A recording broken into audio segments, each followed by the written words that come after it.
Reviewing NHL games of November 17th, 2018. I just want to throw out a plug there to Cool Thing Vintage at coolthingvintage.com. You see that Hartford Whaler jersey over there. I picked that up along with the Blackhawk jersey for like $20 each. They're old. One's a CCM, one's a starter. They're not in best condition, but whatever. It's vintage, hence the vintage. But it was kind of a gem for me to find that. I grabbed those right away. So yeah, look them up online. I thought I'd give them a quick plug. In any case, there were 11 games on today. Let's get to it. Detroit Red Wings beat the New Jersey Devils 3-2 in overtime. Detroit wins again. Man, I want to say Detroit's shooting percentage is pretty high right now, and as a team, and that they might come back a bit down to earth. I think that's eventually going to happen. And New Jersey, I don't think they're quite as bad as they've been lately. I still don't think they're going to make the playoffs, though. But in any case, let's get to it. New Jersey's Zaka gets on board. Gets a point. Yay, his first goal of the season, assisted by Bratt. Second period, Jersey makes it 2-0. Coleman gets his 7th of the year shorthanded, assisted by Severinsen and Green. Detroit then wakes up. Glendening gets on the board, his 3rd of the season, so it's now 2-1 for Jersey, assisted by Chalowski and Bertuzzi. Bertuzzi he's having a really good season. Look out for this kid. Next period, Detroit evens it up. Rasmussen gets his 5th of the season, assisted by Green and Bertuzzi. Second point of the game. And in overtime, it's Larkin who gets his 8th of the year, assisted by Mantha. Detroit goes 0 for 2 on the power play. Bernier has a nice little showing here. Saves 38 of 40 shots. And Jersey doesn't have a power play at all. Surprisingly, that doesn't happen too often. Kincaid goes 27 for 30. Detroit's now 9-2 with 18 points. Wow. Yeah, they're above 500. That's unbelievable. And Jersey falls below it. They're now 8-9-1 with 17 points. Next up, Tampa Bay Lightning beat the Philadelphia Flyers 6-5 in overtime. Another game that goes into extra innings here. No goals in the first, and then we have a I was going to say explosion, but that didn't kind of match the sound I made. In any case, this was basically who's got the best power play, and we know who's going to win that game. And of course, Vasilevsky is still out. He's going to be out for a while with a fractured foot for the next month or so. Dominique he's their guy now. He has to be. So more and more it looks like he's not the greatest goalie. So Tampa Bay is just outscoring teams in order to win these games. And if you give them, ample opportunity on their power play, they'll do so. So as we start off, Tampa makes it 1-0. Earn gets his 2nd of the year on the power play, assisted by Gord and Dominique, the goaltender.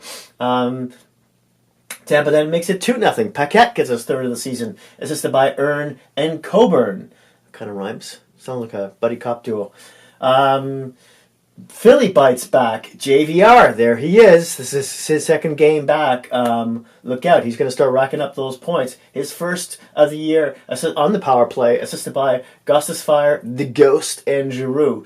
Tampa Bay says, no you don't, and makes it 3-1. Point gets his 13th of the season. He is hot. He continues to be hot. Assisted by Callahan and Earn getting a 2nd point of the game. Then, in the 3rd period, the goals really start to come. Tampa makes it 4-1. A goal from Johnson on the power play, his 7th of the season, assisted by Kucherov. Point then scores again, has his 2nd goal of the game. Man, he's lava hot. He gets his 2nd of the game on the power play, assisted by Stamkos and Kucherov. It is now 5-1. But then something happens. Now, I didn't watch this game, but I wish I did. Because Flyers didn't get 4 goals in a row to make this interesting. How does that happen? Konecki, I want to say that's how his name is pronounced. Anyways, he gets his 5th of the season on the power play, assisted by the Ghost and JVR. Another point for JVR and the Ghost. Then Philly scores again, makes it 5-3. And Couturier gets his 8th of the year on the power play, unassisted this time. Then Philly makes it 5-4. Konecki, I just said it. I can't pronounce it again. Gets his 2nd of the game, his 5th of the year, assisted by Giroux and Coutier, who also get their 2nd and 3rd points, respectively, of the game. Simmons then evens the game up. He ties this game. Tampa was ahead. Was ahead 5-1, and Philly came back in this game. That's amazing. So Simmons gets his 8th of the season, assisted by Hag and JVR, who has a 3-point night. Look out, especially on the power play. This should really help Philly's power play start capitalizing on a lot of opportunities here. So if you don't have JVR in your pool, now's the time, if he's not picked up, to grab him. Cirelli then gets his scores in overtime, gets his 4th of the year, assisted by Killhorn and Hedman, and that's the game. Tampa goes 3 for 4 on the power play. Philly goes 3 for 5. Dominique saves 40 of 45 shots. Picard 20 of 26. Tampa's now 14-5-1, so they take back the lead. The league, they got 29 points right now. I know Nashville played today. I wonder, I'm looking at my second board here. They're tied for first. Yeah, so Nashville and Tampa are tied for first. And Toronto's 1 point behind, but they didn't play today. But that evens out all the games with 20, I believe. In any case, Philly is now 9-9-2 with 20 points, around the 500 mark there. But I think Philly might be picking up a few extra points. If Elliott, for instance, can manage to be at least average, and JV, which he is for the most part, but he's been hot lately. And they should be picking up more points on the power play now that JVR's back. So look for Philly to start edging out, especially against some of the lower tier teams, to start taking those games. Next game up, Buffalo 3-2 over Minnesota Wild. Buffalo Sabres 3-2 over the Minnesota Wild. This game,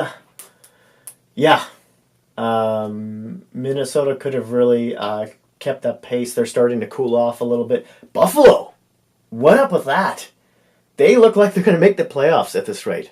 Yeah, and I don't have any reason to say that they might slow down, because both goaltenders are doing really well, Ullmark and Hutton, and the scoring is spread out, and that first line is really good. So, in any case, let's get to the board. Minnesota gets in the game first, makes it 1-0, a goal by Parise, his 8th of the season, unassisted. Then they make it 2-0. Dumba gets his 8th of the year. He's starting to rack up the goals this season. Maybe he gets into the Norris Trophy talk at some point as well. That's on the power play, assisted by Niederreiter and Koivu. And still in the first, Buffalo answers, makes it 2-1. McCabe gets his 2nd of the year, assisted by Dallin and Okposo. No goals in the second. In the third period, Buffalo comes out storming. Dallin gets his 2nd of the year, assisted by Eichel and Pominville. That's that first line there. And then first line strikes again. Pominville gets his 9th of the year. Buffalo makes it 3-2, assisted by Eichel and McCabe, who get their 2nd points of the game as well. Buffalo goes 0 for 1 on the power play. Minnesota goes 1 for 4.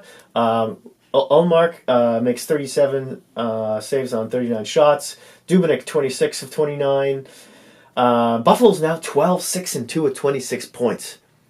Yeah, I don't think anyone expected them to be this good. Of all the surprise teams though so far this season, the Rangers, Detroit, Ottawa to a certain extent. Carolina. I want to say Carolina, maybe not of late, but I think Buffalo's the more likely one to keep up the pace, the way they're going. Minnesota is now 12-6-2 with 26 points. As I said, they're cooling down a bit. Next game, Montreal 3-2 over Vancouver. I saw most of this game. In any case, no goals in the first. I think that's the part that I missed, so yay for me. In the second period, Tatar scores his 9th of the season, assisted by Petry. He's being really consistent. If you have a mid to late round pick and Tatar's not picked in your pool, he's really found a place in Montreal. I would definitely grab him. So it's 1-0 Montreal. Vancouver answers. Del Zotto gets his first of the season, assisted by Roussel and Mott, but he'll erase Del Zotto will erase that goodwill later on in the game, and we'll get to that. In the third period, Pettersson, wicked shot on the power play from the top of the circle. This was his second shot in the sequence on the power play from the exact same place, but instead of going low, where Carey Price saved the first shot. On his second shot, he goes in the diagonally opposite direction, high top left-hand corner, and Price was mad at himself because at letting this goal in. Because although it was a rocket and it was in the top corner, I think he might have overcompensated in the same spot where he saved the first goal. In any case, that's assisted by Hutton and Goldobin, and then Montreal comes back. Shaw gets his 6th of the season. Assisted by Domi and Drouin. Drouin gets his second point of the game. No. What am I talking about? Assisted by Domi and Drouin. And then Montreal goes ahead 3-2 on Vancouver on a power play goal. That's where Drouin gets his second point of the night. Excuse me. His 7th of the year. Assisted by Danault and Gallagher. Now, this power play goal, this last goal, this game got really exciting after Tatar scored that first goal. It really started to amp up. And it was a great game to watch from then on. Up until then, it was pretty boring. But this last goal scored by Montreal, Del Zotto takes a really foolish penalty. I want to say it was for interference or something. Just a really dumb penalty to take in the offensive zone. And Montreal made him pay, and that was the game winner. So I know he must feel like a bag of you-know-what right now. In any case, Montreal is 1 for 3 on the power play. Vancouver goes 1 for 4. Vancouver could have gotten a point out of this. At least 1 point. Del Zotto. Price looked really good in this game. Again, second game in a row. He's looked good. Saved 36 of 38 shots. Markstrom saved 28 of 31. He didn't look bad either. Montreal is now 11-6-3 with 25 points. Very respectively. Again, that's another team who, if Price gets hot, and I think they can keep this pace up. If he doesn't and he slides back to at least average, they definitely won't make the playoffs. At this pace, if Price is playing well, they might get one of those wild card spots. Vancouver is now 10-2 with 22 points. Of course, they came off a brutal road trip. They played a lot of games in a very short-term span, so fatigue might be a part of that as well for them. Again, I don't see Vancouver as being a playoff team, but they are surprising people with how well they're playing overall. Next game up, Ottawa Senators beat the Pittsburgh Penguins 6-4. Pittsburgh is just is imploding. That should be imploding, not exploding. Pittsburgh, they're coughing up pucks on east-west passes. Kessel gave up a puck right in the neutral zone, which led directly to a goal for Ottawa. Their goaltending isn't that great. Smith is okay. Murray is just bad. He's not been playing well. And they're not winning any battles in the corners. Any puck battles. None. So, they're in last in the league right now. I think they're at least last in the East. It's not looking good for Pittsburgh at all. And Crosby, as you know, is still out. He should be back, next week at some point. They really need him. And who knows what Jim Rutherford is going to do if he's going to make another trade. In any case, let's get to the game. Pittsburgh comes out first on the power play. They get Letang gets his 5th of the season, assisted by Kessel and Malkin. And then it's all Ottawa, basically. Tkachuk gets his 5th of the year, assisted by White, to make it 1-1. 2-1 Ottawa. Stone gets his 8th of the season, assisted by Shabbat and Zingle. Everyone's scoring here for Ottawa. And then Duchesne gets his 7th of the season, making it 3-1 for Ottawa. Assisted by Boddicker and Batherson. And then in the second period, I didn't underline this. Stone gets his second goal of the game, his 9th of the season, short-handed. and unassisted to make it 4-1. Cece then makes it 5-1, gets his 4th of the season, assisted by Duchesne and Zingle. And in the third period, Pittsburgh has a little pushback here. Aston Reese gets his 1st of the season, unassisted, to make it 5-2. Cullen makes it 5-3 on his second goal of the year, assisted by Rust and Johnson. And then Duchesne scores for Ottawa, making it 6-3. Gets his 8th of the season, assisted by Batherson and Boddicker, who get their second points of the night there. Duchesne also his second goal of the evening. And then that's about it. I mean, Pittsburgh gets one more goal to make it kind of interesting. Hornqvist gets his 8th of the season, assisted by Kessel and Malkin, who get their second points of the night. Ottawa goes 0-for-3 on the power play. Pittsburgh goes 1-for-4. Anderson makes 31 of 35 saves. DeSmith 12 of 15. Obviously, he came in the period to fill in for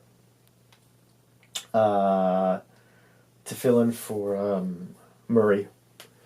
I don't, because at what point that happened, I'm not so sure. But anyways, Ottawa's now 9-8-3 with 21 points. They're over 500. And Pittsburgh 7-8-3 with 17 points. Yikes. Okay, next game. New York Rangers beat up, or just they don't beat up on them, but New York Rangers beat the Florida Panthers 4-2. I believe that's the second game in a row Florida's lost with Luongo in net as well. New York they're scrappy. They're any case. Let's get to the board. They get on they get the scoring going first. Scheitel gets his Cheitel gets his I don't want to say Scheitel. Gets his 3rd goal of the season, assisted by Hayes and Kreider.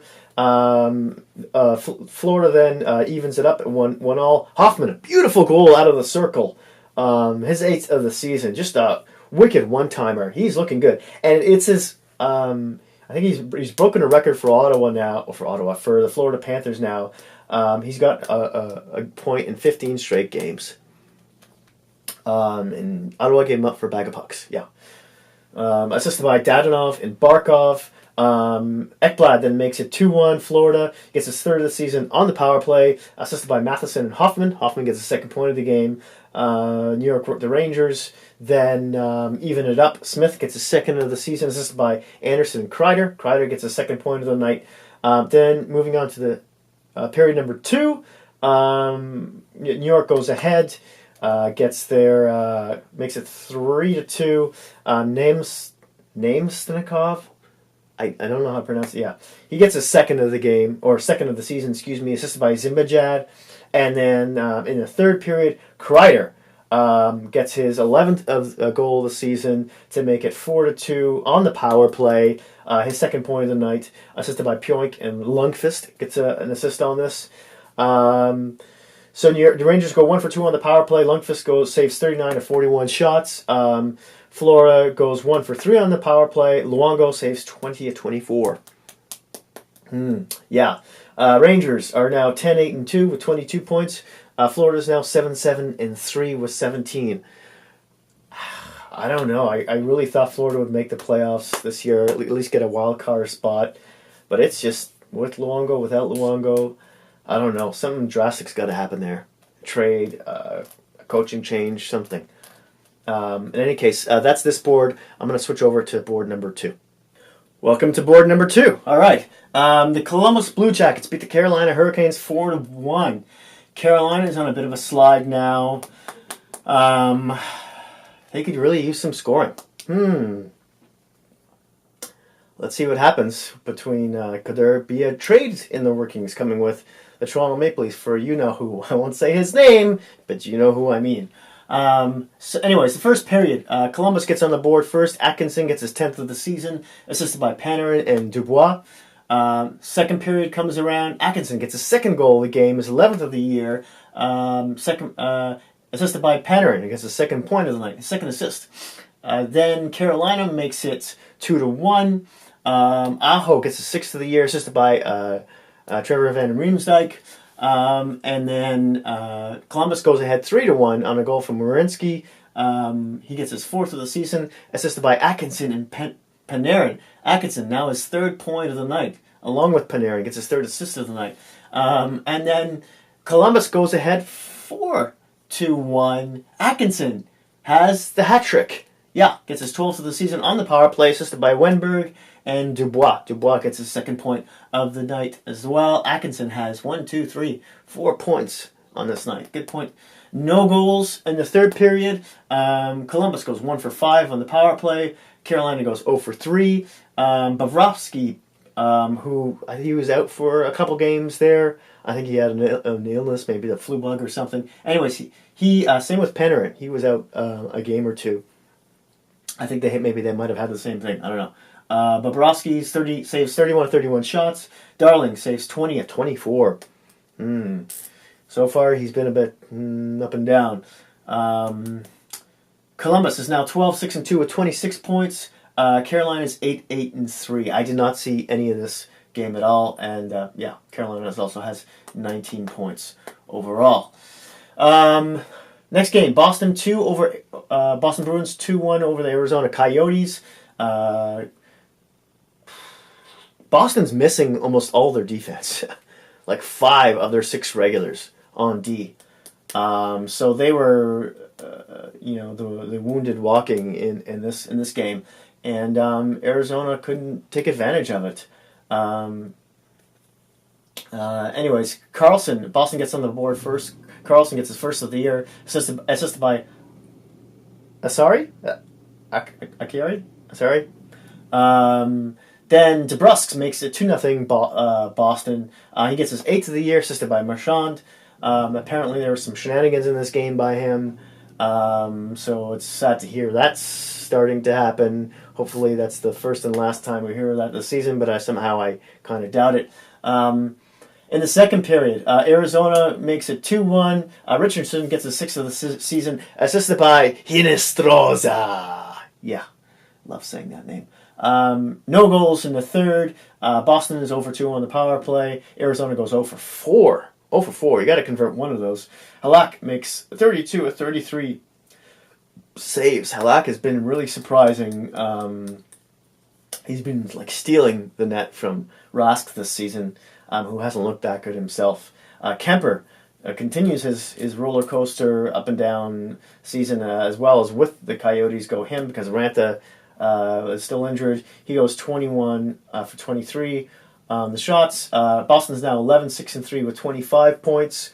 Arizona's now 9-9-1 with 19. Next game up, Nashville 5-3 over the Los Angeles Kings.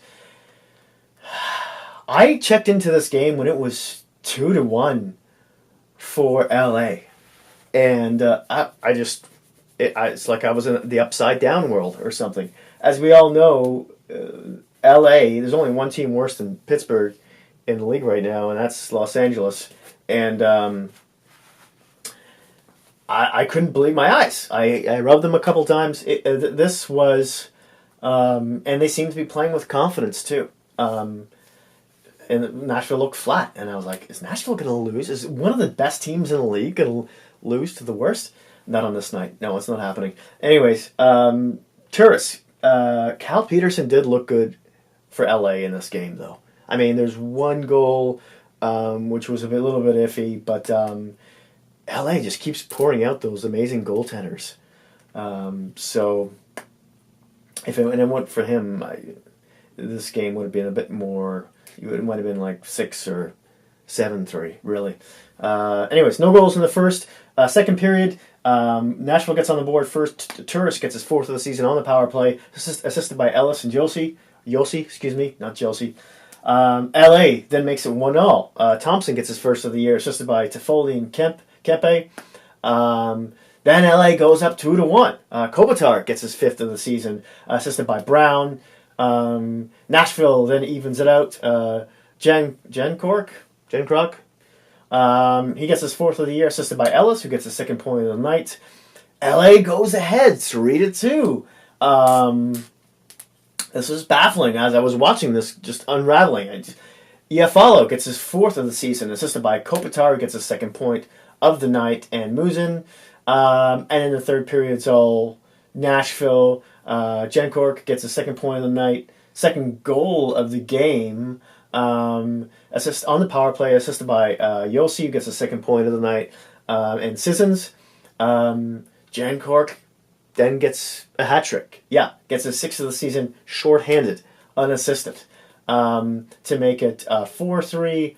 And then there's the empty netter.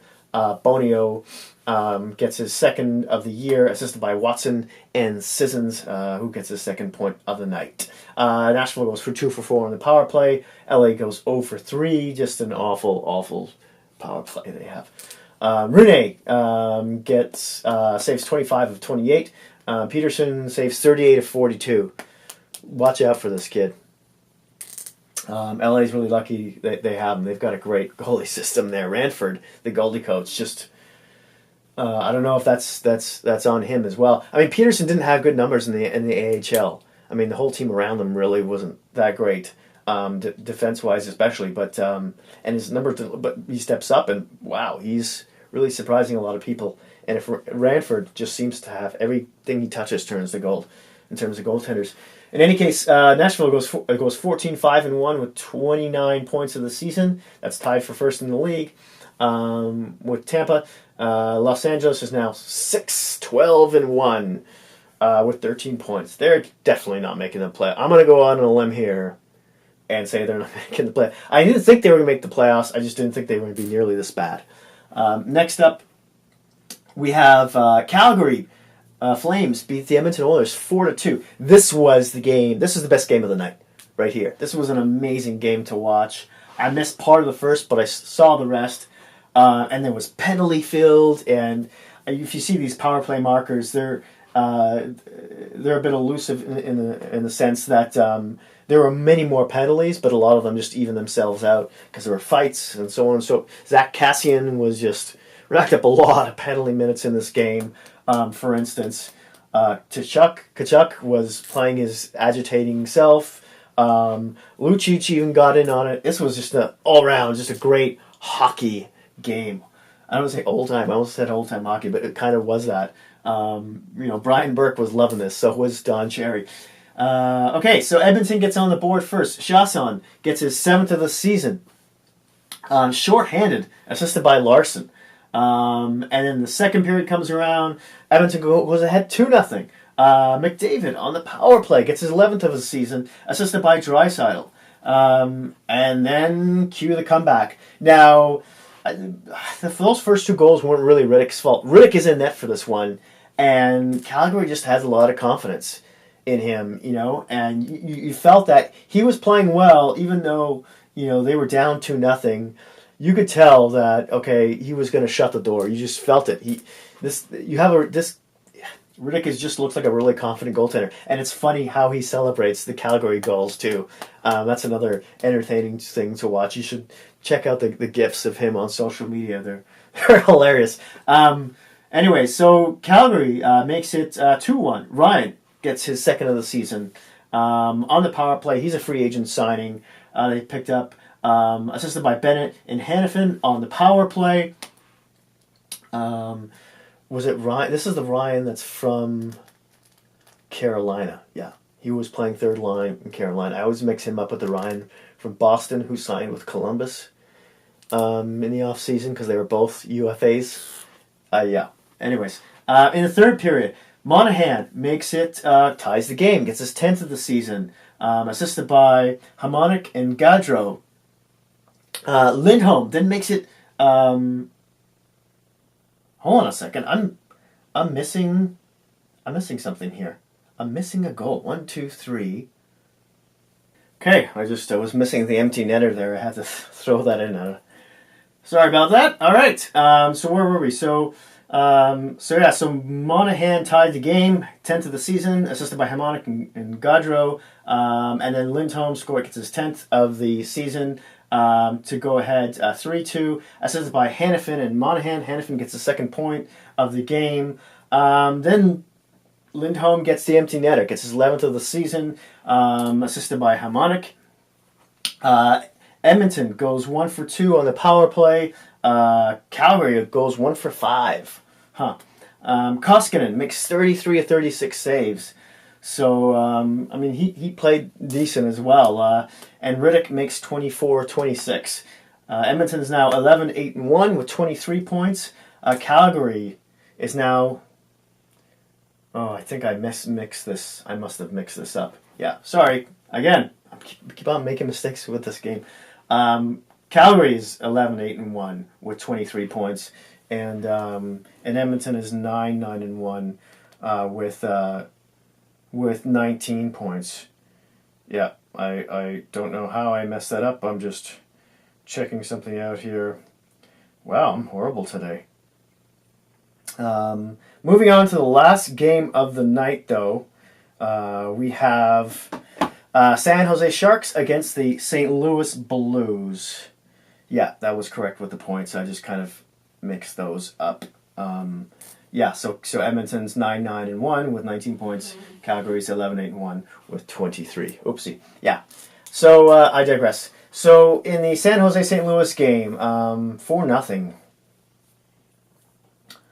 I did not see any of this game, but maybe San Jose was a little mad. They lost to Toronto the night before. Yeah, because it was Friday. So this was a back-to-back for San Jose. No goals in the first. In the second, Carlson gets a goal. His first goal of the season on the power play, assisted by Couture and Kane to make it 1-0. Pavelski then gets his 12th of the season, assisted by Mir and Couture, who gets the second point of the night to make it 2-0.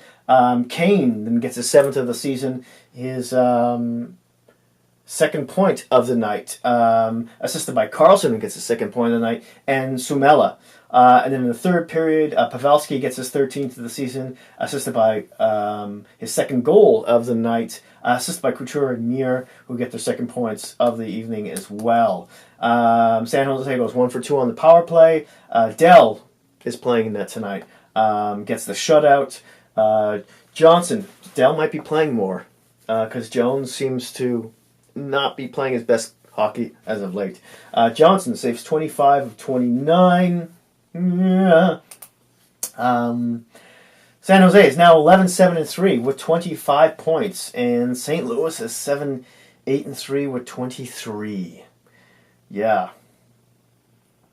St. Louis continues to have a struggling season, and is it all related to their goaltending, or are we talking about coaching again? Do they need some more offense? I mean, they still rank. The thing is, even though they were shut out in this game up until this night, I think they were like top 5, top 6 in the league in terms of scoring. So, anyways, thank you so much for watching. Sorry this is so long. Sorry it's so late in the day. Hit like if you liked the video. Please subscribe if you haven't already. And, tell your friends if you have any hockey geek buddies out there. Please don't feel shy about sharing. Thanks a lot, and I'll see you soon.